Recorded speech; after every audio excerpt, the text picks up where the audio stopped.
Perkenalkan, nama saya Inspektur Polisi McGib, seorang kepala polisi di Dutchess County. Kali ini saya akan menceritakan tentang kasus pembunuhan seorang pelayan di sebuah villa yang dimiliki oleh Tuan Compton, di mana di dalamnya terdapat sejumlah pelayan dan satu di antaranya ditemukan mati terbunuh. Baiklah, ceritanya bermula dari suami istri Compton. Dia mempunyai sebuah flat di kota New York dan sebuah villa di tengah-tengah tanah pertanian yang luasnya beberapa hektar di luar kota, yaitu di Dutchess County. Mereka kadang-kadang menginap di New York, kadang juga di villanya itu. Mereka mempunyai seorang putri yang bernama Polly yang usianya baru 3 tahun. Putrinya ditinggal di villa yang dijaga banyak pelayan. Pelayan pertama yaitu Nona Sarah Bremer yang menjaga si Polly itu sendiri. Kemudian Sarah sendiri merupakan seorang gadis yang baru berumur 25 tahun. Ia baru bekerja beberapa bulan pada keluarga Compton. Selama ini perangainya dianggap tanpa celah. Dia juga mempunyai surat keterangan baik dari beberapa bekas majikannya.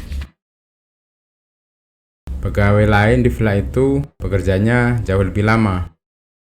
Butler atau kepala pelayan adalah seorang keturunan Jepang yang bernama Satoru Ohashi.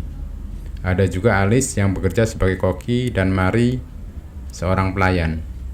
Keempat pelayan ini mempunyai kamar sendiri-sendiri di villa tersebut. Di samping 4 orang tersebut, ada juga Frank Schermerhorn yang merupakan kuasa dari Tuan Compton yang mengurus tanah pertanian yang luas itu. Schermerhorn tinggal di sebuah pondok kira-kira 200 meter jauhnya dari rumah induk. Tapi antara villa dan pondok itu ada hubungan telepon. Bila terjadi apa-apa dengan Polly, selain keempat pelayan tadi, Schermerhorn pun dapat memberikan bantuan. Maka dengan hati tenang berangkatlah Tuan dan Nyonya Compton pagi-pagi pada tanggal 12 Januari 1910 ke New York tanpa menduga bahwa dalam waktu singkat mereka akan dipanggil kembali ke villa tersebut. Tanggal 13 Januari, sejak pukul 22 malam sampai 1 dini hari, salju turun. Kemudian disusul oleh angin kencang yang meniup dari arah barat sepanjang seluruh pagi dan juga siang berikutnya. Pada pukul 4 pagi, tanggal 13 Januari itu, telepon di kantor polisi berdering. Seseorang yang mengangkat telepon segera mengetahui ada sesuatu yang tak beres terjadi di rumah yang baru ditinggalkan oleh suami istri Compton. Yang menerima panggilan telepon adalah seorang sersan di kepolisian. Tapi apa yang persis terjadi tak dapat ditentukan oleh sersan itu karena hubungan telepon yang buruk. Maklumlah, sedang ada badai.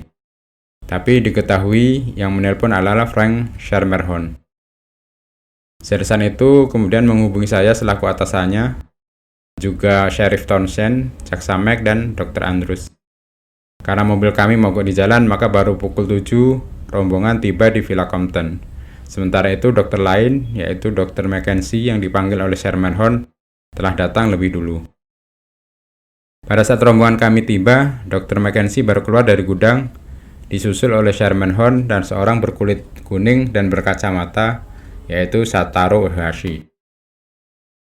Begitu melihat kami, Schermerhorn memanggil sambil berteriak.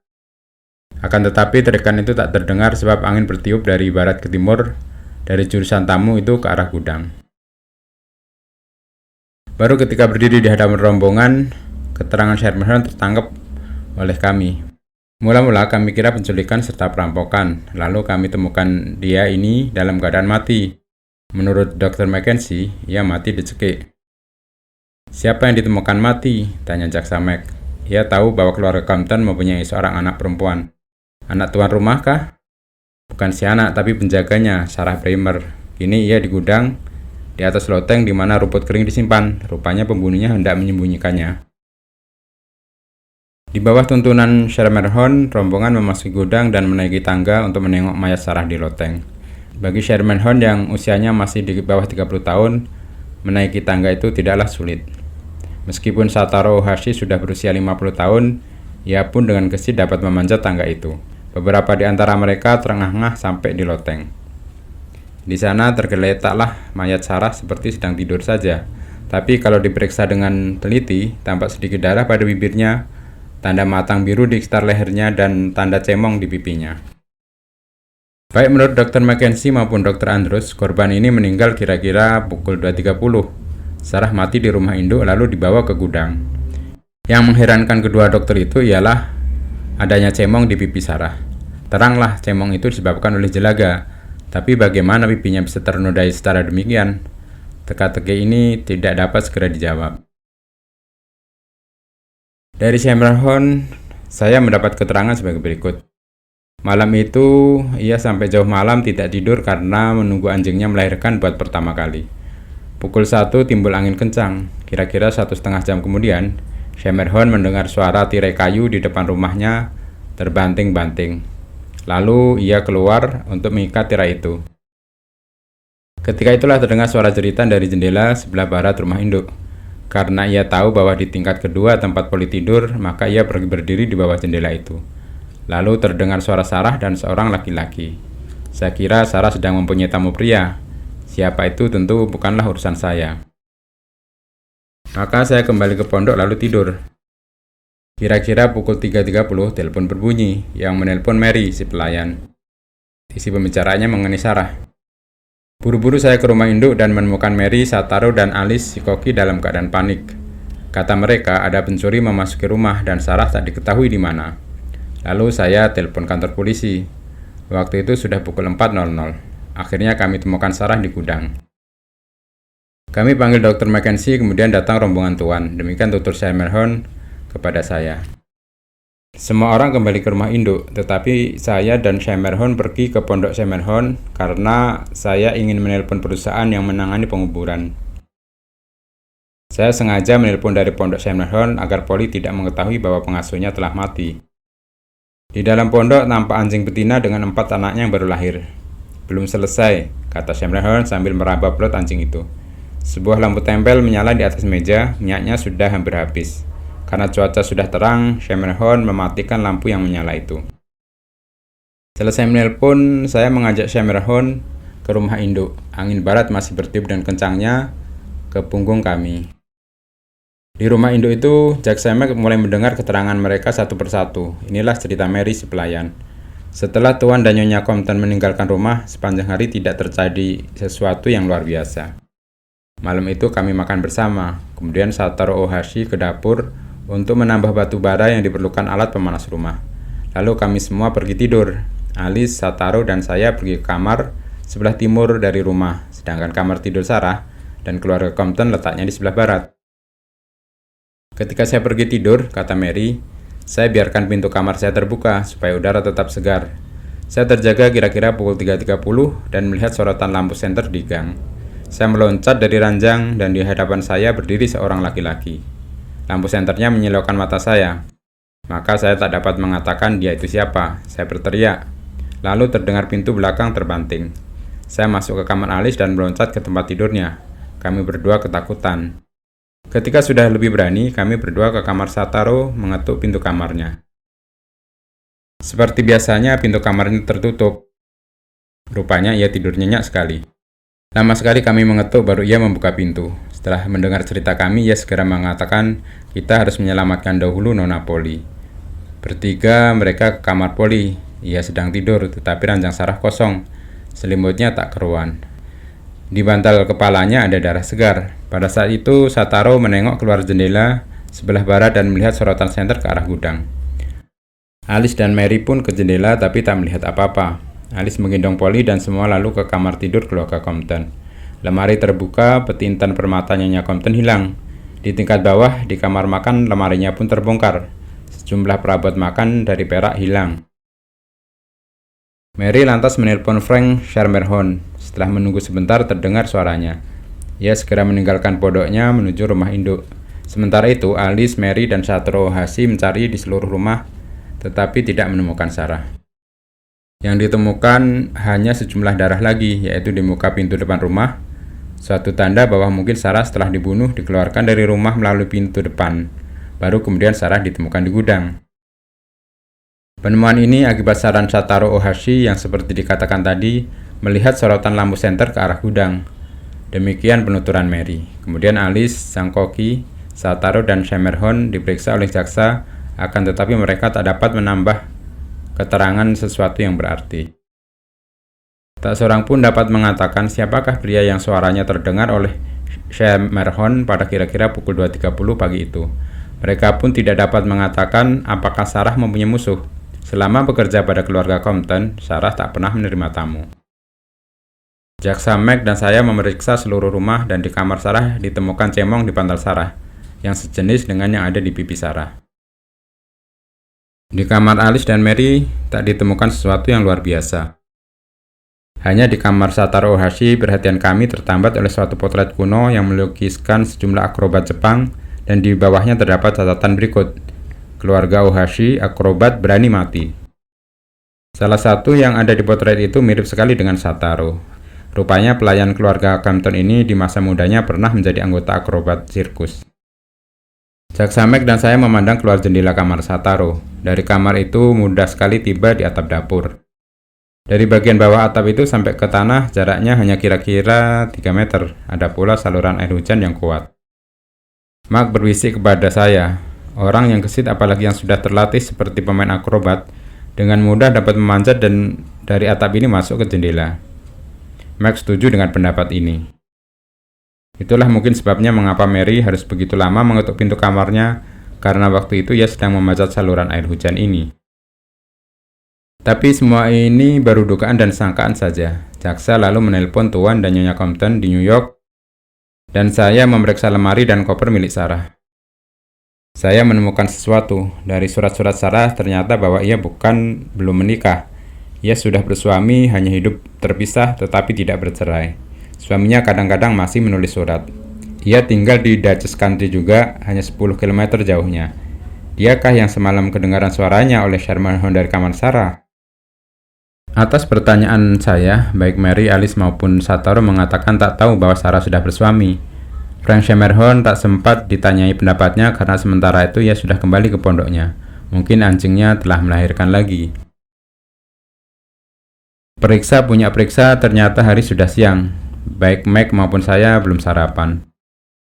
Setelah menyampaikan hal ini kepada Alice, saya buru-buru menyiapkan sesuatu sambil berkata bahwa kami akan dilayani oleh Sataro Ohashi. Saat itu kedua dokter dan sheriff telah pulang. Sambil menunggu di ruang makan, lewatlah Sataro. "Makanan sudah siapkah?" tanya saya dalam bahasa Inggris yang biasa digunakan orang Jepang di Amerika. "Sebentar lagi, Tuan," sahut Sataro sambil mengulurkan kedua tangannya yang penuh cemong. "Saya harus mencuci tangan dahulu. Saya dipanggil ketika sedang menambah batu bara ke dalam alat pemanas rumah, dan setiap kali ke sana saya selalu belepotan." Saya dan Mac saling memandang penuh arti. Dari penuturan Mary tadi pagi, mereka masih ingat satu detail kecil yang kini menjadi besar artinya. Malam sebelum Sarah dibunuh, Sataro sesudah makan malam membereskan alat pemanas rumah, lalu pergi tidur. Tangannya penuh cemong. Baik di pipi Sarah maupun di bantal kepalanya ditemukan cemong. Tengah malam saya mendapat telepon dari Andrews yang mengatakan bahwa tubuh Sarah telah diautopsi dan inilah hasilnya. Sarah bukan saja dibunuh tapi juga diperkosa. Cemong yang ditemukan pada bagian lain badannya sama dengan cemong yang ada pada pipinya. Kini cemong itu sedang diperiksa oleh laboratorium rumah sakit. Beberapa saat kemudian, telepon berdering lagi. Kali ini dari Sheriff Townsend yang menelpon dari sebuah restoran. Ternyata cerita yang disajikan oleh Mary dan pegawai lainnya tidak komplit. Malam pertama setelah suami istri itu meninggalkan rumah, kira-kira pukul 21, Alice, Mary, dan Shemerhon keluar minum whisky dan bir di restoran itu. Mereka pulang pukul 21.30. Ketika Mary dan Alice dikonfrontasikan dengan berita ini, muka mereka menjadi merah. Mereka mengaku bahwa mereka tidak punya maksud jahat waktu tidak menceritakan pelancongan ke restoran itu. Jaksa Mac dan saya lalu berpikir, kalau begitu paling sedikit sejam lamanya pada malam terjadinya pembunuhan Sarah, di rumah keluarga Compton hanya ada seorang laki-laki, yaitu Sataro Ohashi. Mungkin dia mencoba mengganggu Sarah, tetapi karena tidak berhasil kemudian membalas sakit hatinya, yaitu setelah ketiga pegawai yang lainnya itu pulang dari restoran. Atau mungkin selama sejam itu Sarah memasukkan tamu pria lainnya, suaminya mungkin. Setelah diadakan penyelidikan, ternyata suami Sarah berada di rumah penginapannya sepanjang malam petaka itu. Para saksi menguatkan hal itu. Kalau begitu siapakah yang membunuh Sarah? Tanpa meneruskan spekulasi, jaksa dan saya mempertimbangkan sekali lagi apa yang sudah menjadi kenyataan, yaitu bahwa si pembunuh itu rupanya telah masuk dan keluar 2 kali dari rumah keluarga Compton. Pertama kali untuk membunuh Sarah pada pukul 2.30, lalu keluar membawa mayat Sarah dari pintu depan ke gudang. Kira-kira sejam kemudian, yaitu jam 3.30, apakah Mary bertemu lagi dengan pembunuh itu saat ia kembali ke rumah? Mungkin setelah menyembunyikan mayat Sarah di gudang, ia mendapat pikiran lain, yaitu hendak membongkar lemari Nyonya Compton dan lemari perabot makan dari perak. Setelah mengambil beberapa barang lalu keluar dari pintu belakang, yaitu setelah dipergoki oleh Mary. Dengan berbagai dugaan dan sangkaan di dalam pikiran kami, berangkatlah kami ke pondok Shermerhon untuk menanyakan apakah dia tahu bahwa Sarah sebetulnya sudah bersuami, dan apakah ia betul-betul tak dapat mengenali suara lelaki yang didengarnya dari kamar Sarah pada pagi pukul 2.30 itu. Seperti dikatakan tadi, letak pondok itu kira-kira 200 meter dari rumah induk. Tanah tertutup salju. Angin dingin menderu terus-menerus dari arah pondok ke rumah induk. Ini berarti bahwa perjalanan kami tidaklah mudah. Sehingga setiba di depan pondok Shermerhon, kami tak mengetuk pintu dahulu, tetapi segera mendorongnya agar dapat merasakan hawa panas dari bagian dalam pondok itu. Kedatangan kami ini rupanya sama sekali tak diduga oleh Shermerhon. Ia sedang menolong anjing betinanya melahirkan anaknya yang kelima. Ketika mendengar ada orang masuk, ia berdiri, menoleh ke pintu dan terkejut. Tangan kanannya diulurkannya seakan-akan hendak memegang daun meja, tetapi yang disentuhnya ialah lampu tempel di meja itu hingga benda itu jatuh dan semprongnya hancur. "Aduh!" teriak Shermerhon. Saya kira yang datang ialah... Shermerhon tak menyelesaikan kalimat itu, tapi jaksa Mac lantas bertanya, "Siapa?" Shermerhon kelihatan sangsi lalu berkata, "Seorang yang saya takuti." "Suami Sarah kah?" tanya jaksa. "Suaminya?" jawab Shermerhon, dan perasaan heran ternyata tak dibikin-bikin. "Bukan suaminya. Kalau betul ia sudah bersuami, hal itu baru sekarang saya tahu. Betulkah ia sudah menikah?"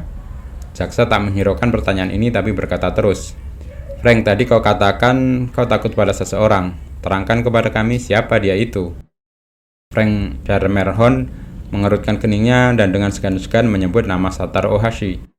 "Saya sangka dialah yang membunuh Sarah, dan saya duga ia tahu sangkaan saya, maka saya takut kepadanya. Sangkaan saya berdasarkan hal berikut. Beberapa hari berselang, Shataro menceritakan kepada saya bahwa ia merasa tertarik pada Sarah. Barangkali tadi Alice dan Mary telah menceritakan bahwa kemarin malam mereka dan saya ke restoran di kota, sehingga yang tinggal di rumah waktu itu hanya Sarah, Shataro, dan Polly yang masih kecil. Ketika kami pulang, saya melihat mata Shataro bersinar secara luar biasa. Shataro pun pernah menceritakan kepada saya, kalau mau mendekati seorang wanita, tanpa membuka rahasia diri sendiri, muka mesti dihitamkan. Seperti tuan-tuan tahu, di muka Sarah memang ada cemong hitam dan apa? Desak jaksa. Dan suara lelaki yang saya dengar di bawah jendela Sarah rasanya ialah suara Shataro. Kami kemudian berpikir, memang Shataro calon yang serius. Siapa lagi yang dengan mudah dapat menghitamkan mukanya kalau bukan Shataro yang memang bertugas melayani alat pemanas rumah dengan batu bara. Siapa lagi yang dapat kembali ke rumah Compton itu melalui saluran air hujan, atap, dan jendela kalau bukan Shataro yang mantan akrobat itu? Bukankah Shataro yang jatuh hati pada Sarah, kecuali jika Shermerhon berdusta? Kini kami hendak kembali ke rumah induk. Angin masih terus meniup dari arah pondok ke rumah induk. Di tengah jalan nampak Sheriff Townsend sedang berdiri di pintu rumah induk meneriakkan sesuatu kepada kami. Tapi tak satu kata pun tertangkap oleh kami, hanya kelihatan mulut Sheriff terbuka lebar-lebar. "Goblok," kata saya kepada Mac. "Bila ia ingin mengatakan sesuatu kepada kita, mengapa tidak menelpon tadi? Kalau angin meniup dari kita ke arahnya, mana bisa kita menangkap kata-katanya?" Kemudian saya melanjutkan langkah tetapi mendadak terhenti. Sebuah pikiran yang mengejutkan tiba-tiba timbul. Setelah berpikir sejenak di tengah angin kencang, saya melanjutkan perjalanan ke rumah induk, tapi kini saya mulai berubah. Berita Sheriff Townsend bahwa Tuan dan Nyonya Compton akan tiba dan meminta Shermerhon menjemput mereka di stasiun, tak saya hiraukan. Saya memasuki rumah bersama dengan Mac dan Townsend, tetapi segera mengasingkan diri dan duduk terpekur di kursi. Sementara itu jaksa menelpon Shermerhon bahwa ia harus ke stasiun menjemput majikannya, tetapi sebelum ke sana, jaksa minta dia mampir dulu ke rumah induk dahulu oleh karena ia hendak membuat proses verbal dari keterangan yang diberikan Sherman Hone di pondoknya kepada kami tadi. Begitu jaksa meletakkan telepon, alat itu berdering lagi. Kembali jaksa mengangkat telepon dan apa yang kini didengarnya sungguh sangat penting. Ia menyampaikan berita itu kepada saya dan Townsend. Yang menelpon tadi Dr. Andrews. Menurut penyelidikan laboratorium, cemong yang ditemukan pada pipi dan bagian lain tubuh Sarah ialah jelaga dari minyak tanah. Begitu mendengar ini, saya meloncat dari kursi sambil berkata, kini semuanya terang. Tapi kedua rekan saya tidak dapat menangkap maknanya. Saya melanjutkan, Sataro Ohashi tidak bersalah. Cemong yang menodai tangannya tadi berasal dari jelaga alat pemanas rumah yang menggunakan batu bara, bukan minyak tanah. Cemong dari tubuh Sarah berasal dari lampu minyak tanah. Di rumah induk ada listrik dan tempat satu-satunya di mana ada lampu minyak tanah ialah di pondok Sherman Hone. Ia mencoba menjerumuskan Sataro Ohashi tapi usahanya percuma. Ia bilang ketika berada di depan pondoknya tadi pagi pukul 2.30, ketika angin meniup keras dari pondoknya ke arah rumah induk, ia mendengar suara teriakan dari kamar Sarah. Ini dusta, sebab seperti diketahui, arah angin tidak pernah berubah semenjak tadi pagi sampai sekarang dari pondok ke rumah induk. Ia tak bisa mendengar apa-apa dari rumah induk. Ia tak bisa mendengar suara seorang wanita dan laki-laki dari kamar Sarah di tingkat kedua. Semua ini terpikir oleh saya ketika tadi Sheriff Townsend berteriak sekuat tenaga dari rumah induk dan kami berdua tak dapat menangkap sepatah kata pun. Sherman Hone berdusta. Ingatlah Mac, apa yang terjadi tadi ketika kita masuk secara mendadak di pondok Sherman Hone? Semprong lampunya dipecahkannya. Mengapa? Karena tadi malam ia menggunakan jelaga lampu itu untuk menghitamkan mukanya. Pagi tadi saya juga ke pondoknya. Sebuah lampu menyala sedangkan yang lain tidak. Yang dipecahkannya barusan ialah yang dimatikan lebih dulu. Ia takut kita menemukan sidik jarinya di bagian dalam semprong itu. Beberapa menit setelah saya selesai berbicara, datanglah Sherman Hone. Jaksa mengajak ia berbicara di dapur. Sementara itu saya dan Sheriff Townsend ke pondoknya. Di bawah sebuah ranjang ditemukan permata Nyonya Compton dan perabot makan dari perak. Lalu mereka ke dapur dan melemparkan barang itu di hadapan Sherman Hone. Sherman Hone berteriak lalu lari keluar menuju pondoknya. Jaksa, saya dan sheriff mengejar dia, tetapi si pembunuh itu lebih dulu tiba lalu mengunci pondok dari dalam. Beberapa detik kemudian terdengar pekik menakutkan. Ketika pintu didobrak, tampak Sherman Hone tergeletak di lantai mandi darah. Lehernya telah dipotong dengan pisau cukur. Buat kedua kalinya, Dr. Mackenzie dipanggil dan Sherman Hone diangkut ke rumah sakit. Setelah sembuh dari lukanya, ia mengaku memperkosa dan membunuh Sarah Brimmer. Yang menyuruh dia menghitamkan mukanya bukanlah Sataro Ohashi. Bila karena dia mendapat kesukaran, saya minta dimaafkan. Begitu ujarnya. Pengadilan menghukum Frank Sherman Hone. Ia mati di kursi listrik di penjara Sing Sing.